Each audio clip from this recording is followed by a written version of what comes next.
From bad boys to Muslims, a growing number of rap artists are leaving the bad boy hip-hop lifestyle for a more spiritual one. The Canadian Dawah Association says an increasing number of rappers this year embraced Islam or acknowledged they previously embraced Islam. Among the names, Busta Rhymes, Loon, Napoleon, Castro and Raekwon. Well, Amir Junaid Muhaddith, better known by his stage name Loon, is one artist hoping to change the lyrics and message of rap following his own religious conversion. Loon was part of P. Diddy's Bad Boy Records. He accepted Islam in 2008 on a tour in Dubai. He joins me now from Saudi Arabia, where he's just finished performing an Umrah or minor religious pilgrimage. Thanks so much for joining us. You kind of look a little bit different to me today than how we've been seeing you in those pop videos. Is Loon still in there somewhere? Nah, Loon is working his way out of my system, you know. Just happy to be, you know, accepting Islam and finding the peace of mind that I was always searching for in the music business. And it was very difficult to find this place in my life now, but thanks to Islam, I've been able to, you know, complete my search, and now I'm very much at peace. So I take it you're no longer a bad boy? No, bad boy days are over. Now I'm what you call a good boy. All right, I want to forgive me for taking our viewers back to a little bit of the Bad Boy Loon days. I want to just play a piece of your music here, just to refresh everyone's memory of how Loon used to look like. I met a lot of women in my lifetime, but see, it's not a lot of women that got the right mind. I done had pretty chicks with all the right features, and hood rat chicks that only rock sneakers, cell phones and beepers, and know how to treat you. You break a heart, she'll walk out and leave you.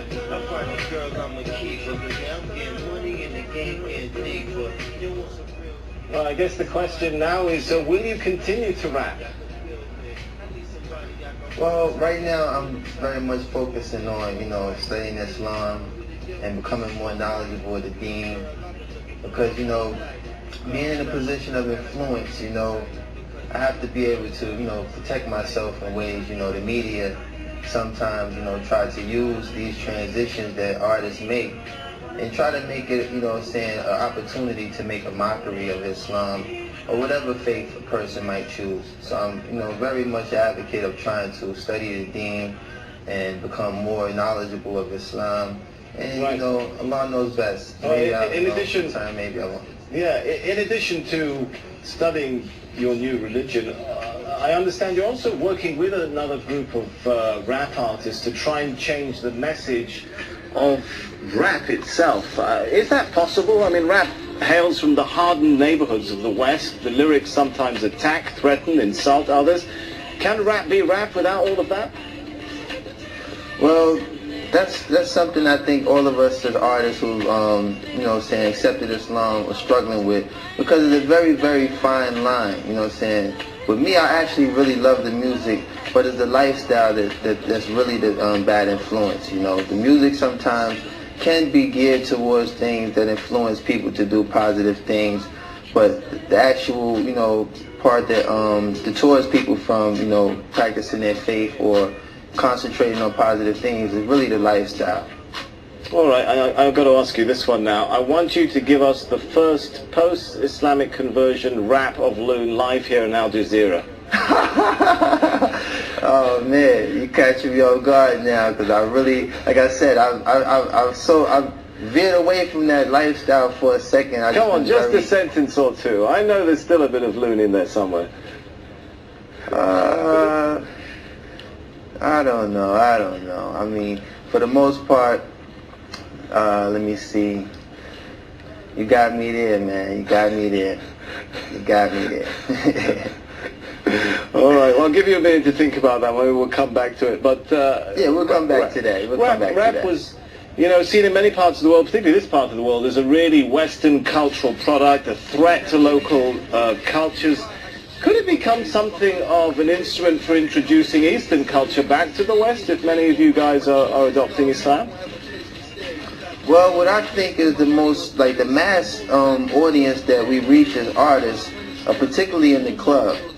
So to, you know, have people in the club actually reciting ayats or things that, you know, pertain to Islam, but kind of, you know, give the wrong impression. I think that, you know, spoken word is something I've been focusing on, trying to, you know, make a transformation to doing spoken word, because I do have the lyrical ability to establish a lot of strong things that make Islam so beautiful.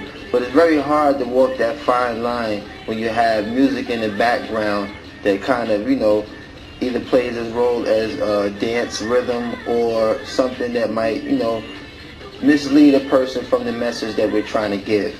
So, you know, like I said, there's a lot of artists that's in the position that I am, and we're trying to, you know, find that fine line without offending anyone or causing any harm to anyone who might be influenced by the negative aspect of music. And we're just trying to really focus on, you know, walking that fine line and being able to be a benefit to those who like music versus being a contributor to the negative side. All right, we're running short on time, but we have still got about a minute left, so I'm going to come back to my question. Any ideas come to mind now for that live rap for us before we go? Oh, man, you put me on the spot. Well, like I said, I haven't really prepared myself for that aspect. I was really thinking of, you know, trying to be more of an influencer, telling people that, you know, it's such a beautiful conversion to accept Islam. And I haven't really entertained incorporating music into this transition yet. Like I said, I've been just trying to focus on being very knowledgeable of the deen, and, you know, focus on, right, you know, all the beautiful things that's taken place in my life these past 7 months. I've accepted Islam, and a lot of sacrifices that I've made to move away from that lifestyle, Allah has definitely blessed me with a beautiful replacement, and I'm just so, like, grateful to have that working in my life right now. All right, I just thanks. really haven't been geared to it. We're out of time. Thanks so much for talking to us. Loon, who was internationally known on the microphone and thought all he needed was a wife at home, now discovers he needs to enter the religion zone. How's that for a bit of a rap there? Obviously, I should stick to a Korean tone. Man, you better than me. You better than me, man.